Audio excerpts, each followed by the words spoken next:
I got off on the tangent there with the naming rights for the Staples Center, but the wild story to me was that LeBron is going to be part owner of the Pittsburgh Penguins. Oh. Because some group from Boston is going to buy the Penguins, and LeBron is a shareholder in that company. When I first moved to Pittsburgh, the team, and I worked for the Penguins for many years. I was their kind of game announcer and whatever. And when I first moved there, the team was on the brink of bankruptcy. And they put together this group with Mario Lemieux, who, of course, just a local legend, not only the team, but I mean, everybody there just loves him. And this other guy put it together, a couple of venture capitalists or something, and they threw together a little over $100 million and bought the Penguins so that it could kind of stay what they perceived to be like in the family with Mario Lemieux. But they're selling that team now. And it's going to some dudes that the Fenway Sports Group. So basically the people who own the Red Sox are going to own the Penguins. They own the Boston Red Sox, Liverpool in England's Premier League.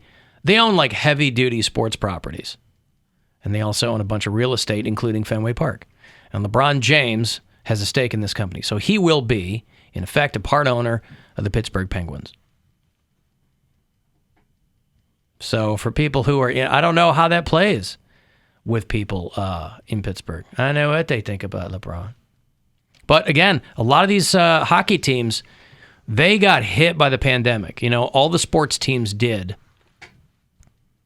But I feel I've read that NHL got hit harder than the other ones because they're making less money in general. Right. So they don't have as much of a cushion. Yeah, their revenue is way more tied into attendance than the other sports. Television rights and all that. Television rights aren't as valuable for the NHL. Yeah.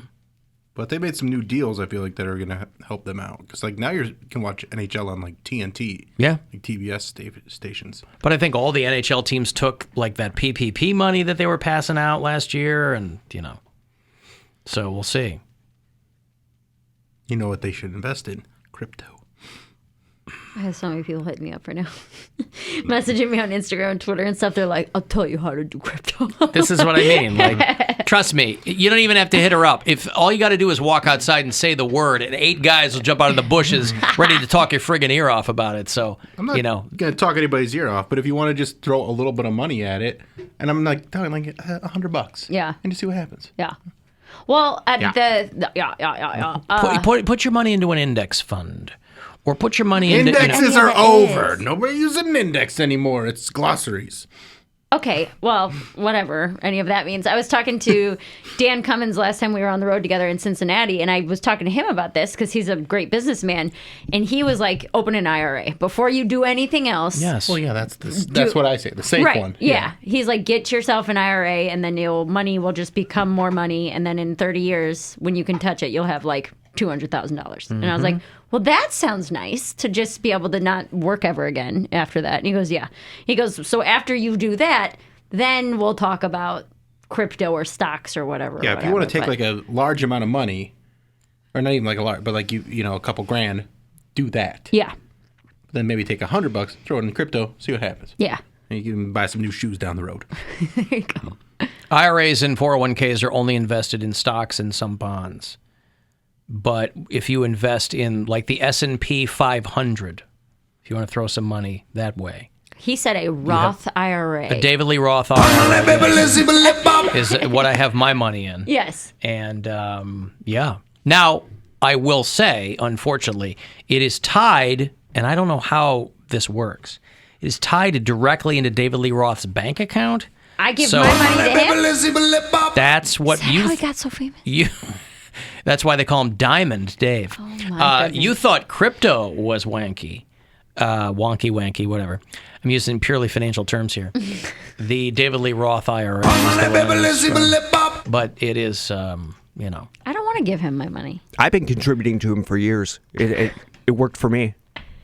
And if you can't trust young Corey Roddick over there, who can you trust? Who is always wealthy, financially affluent. Well, he's rich in life experiences, right?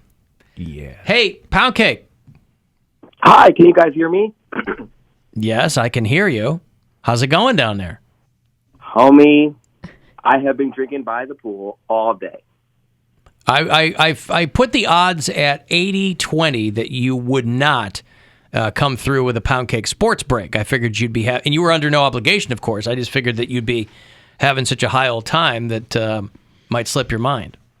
Oh, don't get me wrong. I am having a high old time, but I might as well try. I mean, I wrote it out. I saw some great sports stories, and the people that I'm with, they're all sports guys, so I imagine they would also want to hear it eventually after it's posted to the YouTube page. Where are you right now? I am in the hotel room. I told the people that I was with that they would not be appropriate. Even though we're in Mexico, you guys are in America, and we have FCC regulations, and you can't scream obscenities. You guys will get me dumped. So they're out at the pool, and I'm in my hotel room. Yeah, okay, well, that's smart. Now, again, if I can't understand you either, I'm going to dump out because that's just boring, but we'll see what we can do. Can you guys hear me okay, though? Because you guys are on speaker because I have my sports break pulled up on my phone. Nailed it. Mary I nailed it. Yeah. She got the first. We were trying to figure out how side you were going to bet. do this technically with the sports break. What do they call those? Well, I had my headphones, but I would be able to hear you guys, or I would be able to talk into my phone fine, but I wouldn't be able to hear you guys fine. Mm-hmm. So it would be hard. If it sounds weird, then I don't have to do it. That sounds I have it ready. It's up to you. Okay, well, we'll do it however you want to do it, okay? It sounds okay. Okay, I'll try it. Sure. Okay, here we go. Play ball! This is a Poundcake Sportsbreak!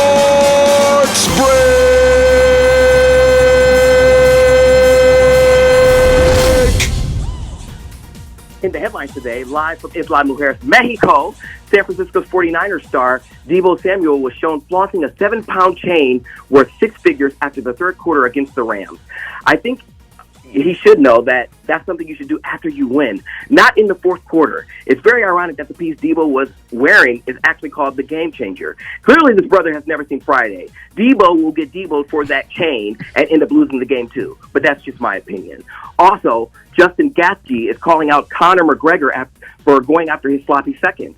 It's not what you think, though. Apparently, Justin is upset that Conor is going after fighters Justin has already beaten. So I don't know the UFC game, but I imagine there's only a finite amount of fighters, and I say both will settle this in the ring, hopefully covered in chocolate pudding, and I will clean up the sloppy seconds afterwards. See? No rivalry here. Everybody wins. Lastly, Kareem Abdul-Jabbar's son, Adam Abdul-Jabbar, is facing some serious charges after stabbing his neighbor. I don't have to say allegedly because he pled guilty. Apparently, this all happened because the neighbor requested Adam help his elderly neighbor's wife with taking out the trash.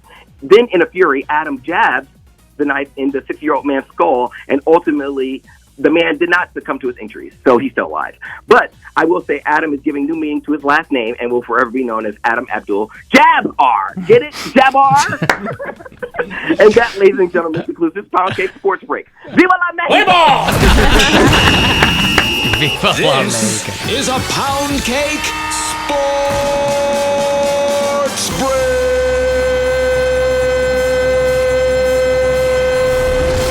All right, good job, Cody. Yay. Well done. I didn't want to set him up for failure before, but I wasn't going to tell him ahead of time that everything was riding on this because people love Corey Roddick sitting on the show. So, Yeah. he really had to nail the sports break. But Hey, don't worry, man. You do can what I come can. back with all kinds of weed in your pockets. It's fine. Give it a try. Homie, you not lying. First of all, it's hard to find weed out here. Everyone has coca. Everyone wants coke. No, there's no weed. You Then can't do get some weed. coke. It's coke. Just bring it back. Just try. just chew some leaves. No, I'll leave that for my white friends. They can do it. I can't do it. Right, yeah. But everybody's having fun? Oh my God, I'm having too much fun. Yeah, we went out last night we had dinner in someone's house. He transformed his house into a restaurant, and we had lobster. We're going on a catamaran tomorrow. Yeah, because Mary pointed out before that before you left, you were like, follow me on social for all my crazy times. And then the pictures are just you sitting at a table eating with your friends. Well, the crazy times, I don't want to incriminate myself. Well, then why'd you tell everybody to follow you? Yeah, why are we following you? You told then? everybody to follow you for your crazy times. For pretty little pictures, mostly. Uh-huh. All right. Well, go back and have fun. How's the hunt for a lady? Yeah, how's that going? Did you completely give up on that? I didn't completely give up, but it's just the women are. I mean, it's really hard here for women. But the first night, I hooked up with a pair of husbands. It's hard out there for a pimp.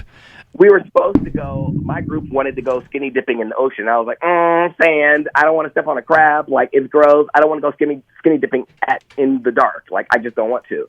And a friend of mine was like, oh, well, we can we can just drink on my balcony. I have a really cool balcony. We go up to his room. Turns out he has a freaking hot tub on his balcony. I said, well, if you wanted to skinny dip, why don't we just go skinny dipping in your hot tub on your balcony? And he's like, okay. So him and his husband, took turns. But that was fun. I am Dr. Penis. Took turns in that little bacteria frap. Yeah, okay. Yeah, well, okay. Thank you, Poundcake. Have fun. Love you guys. Bye. All right, bye. There's Poundcake from Isla Mujeres doing the Poundcake Sportsbreak. Well, he did it. He did it. Did great. Good for him. Called it. I knew it. So he did the story about Kareem Abdul-Jabbar's son. I did see that story, but I didn't really read into it that much. But so if you're his kid, you take Abdul-Jabbar as your last name, or could you take his given name? I think you take. Do you have to take Abdul-Jabbar? Huh? He changed his name. Right, but that wasn't like his given name. He changed his name. Right, but he illegally changed his name, so his kids are going to have his name. Right. His last name. What if you didn't want that though? Like, what if you wanted? At what point during your childhood are you like aware of that? Like they probably didn't know. No, but he changed his name as a young man, so Yes. they could do he didn't change his name as a child. I mean, Right, but why would I what if why you don't? are you thinking they would want to change their name? Because I'm not. I'm asking. What if you don't want to be Adam Abdul-Jabbar? It was great for their dad because he felt the call of Allah and whatever. He didn't want to be Lou Alcindor anymore. So he went to Kareem Abdul-Jabbar, and that's great. But what if you don't want to be Then you change Adam your name. Abdul-Jabbar? But do you change it back to Alcindor? Like there's this Washington correspondent named Yamiche Alcindor. But why? Why would if you don't want to be Abdul-Jabbar? I imagine you're trying to get away from your dad's name altogether, so you're not going back to his old name unless you're trying to stick it to him in some way. But is it I'm not even saying like they want to get away from his name. You might not like the sound of it. You might not. Like, why is that so weird? You might want to go, I don't want to be Abdul-Jabbar. I mean, I guess you're right. It's your dad's name. You're going to keep it, but... Yeah, I don't know why. But that anybody could have the same problem. Like you go, I don't want to be Squire, so I'm going to change Squire. But his name change was religiously motivated. So what if you're one of his kids? And again, I don't know how his kids were raised. They're probably raised the way he wanted to raise them in the faith or whatever, like any other family. Right. And like any other family, a lot of people fall away from the faith. You and I are completely gone from how we were raised religiously, but our names aren't tied into that.